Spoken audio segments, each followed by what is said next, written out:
I still have my medical insurance from my federal service. They pay 70%, and I have to pay 30%.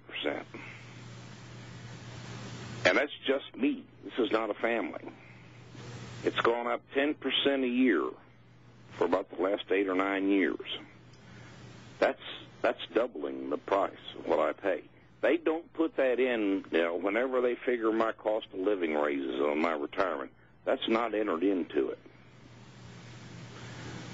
Eventually, and that's not just me that's going to hurt. It's going to be the rest of the American people. Eventually, they're going to be paying within 20 years, it's estimated, 50%. If they make this bill to where they have to buy insurance and it's mandatory, right, they're going to be paying half, 50%. Well, hang on a second. We've got to take this break, and the reason why I opened up the program with healthcare, because that's hot on people's minds out there. It's another wealth distribution scam. It is going to make insurance companies wealthy beyond imagination. The lawyers as well. The fix is in. And I think the best way to cure the healthcare problem in this country is to digress, go back to baseline, examine what used to work in this country, and then just repeat it. There's a little problem, though. We have moneyed interest in the insurance companies, the lawyers, you name it. Hang on a second here, Clarence. 800-313-9443 if you wish to opine or ask a question. Minute and a half. We'll be right back. Doesn't matter what. We're back, ladies and gentlemen, on the National Intel Report. If you're listening to the sound of my voice right now, you're listening to the special edition of the National Intel Report on this Tuesday, 18th August 2009. Clarence in Oklahoma, continue, sir, if you will. Okay, what I was getting at, John, is that there's something, this whole thing, they built up such a tangled mass of government regulations and this and that and everything else that it's messed this country up. Mm-hmm. Now, somehow we got to untangle it somehow and find a way that people can get health care, but you don't go out and... Because, I think we're between, what's the old deal, between the devil and the deep blue sea? Yeah. If we run out, if the government runs it, your taxes are going to go up, and, but if we keep it the way it is, your insurance premiums are going to go up. Well, and that's where I think you're right. Yeah.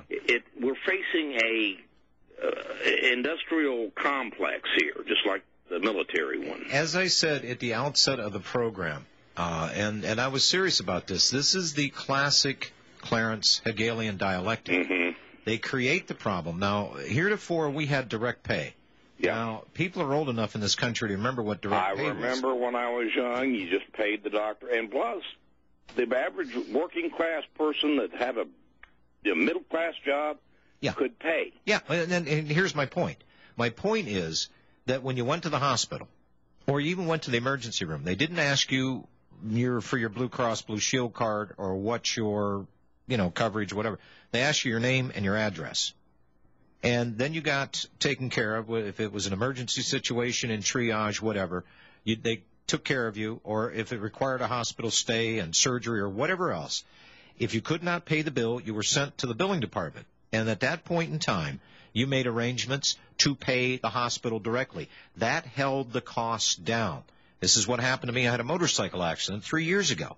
What my insurance didn't cover, and it was a chunk of it, I had the hospital call me up and say, well, we demand payment right now. We're going to sue you. And I said, good. Fine. Get a judgment against me. Sue me. I don't have the money. But now if you want to talk about getting repaid, well, then let's do a payment plan. And we did that, paying $100 a month. They're happy. I'm happy. Well, I'm not really happy because they overcharge, but that's neither here nor there. It is the lawyers, the malpractice suits, the insurance companies, everybody in on the take because there's something they recognized that everybody needed. So they were in on the take. The greedy sons of buggers, they never backed out of this. But when I say direct pay, I mean direct pay. That you go to a hospital to have a service or a procedure done, it's more competitive. Get it in a more competitive environment where this hospital over here isn't taking the insurance and this hospital isn't. You get rid of the insurance companies. They're taking 30 to 50% right off the top for administrative, overhead, profit, you name it. You as a policyholder looking for health care, being taken care of at a hospital, you're way down on the get taken care of rung. And that is wrong. This whole system needs to be taken down. There is no fix here. The Hegelian dialectic spells it out. They created a mess, and then they're going to demonstrate how many dire people are out there, 45 million people, whatever, don't have health insurance. And then we're going to come up with a solution that, well, you know, it's not perfect, but it's the best we can do. Bull. It's not the best they can do. They need to get the greedy lawyers and the money grubbers out of it. This is way too important. And I won't say it's even a right in this country to have health care, but give me a chance of providing what I need. By the way, I might have a healthier lifestyle if I know that I'm not going to be able to just walk into a hospital and throw down a piece of plastic.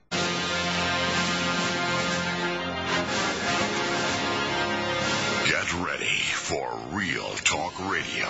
You're listening to the National Intel Report with your host, John Stadtmiller.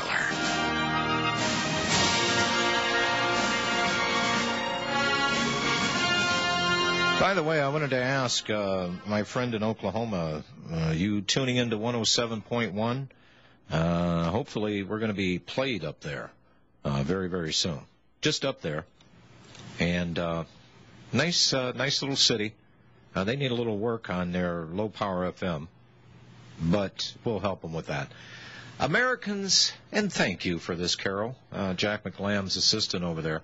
Americans had to work from January 1 to August 12th this year just to cover the cost of government.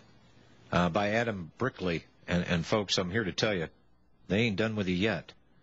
Washington, Americans had to work from January 1 until August 12th this year just to cover the cost of government.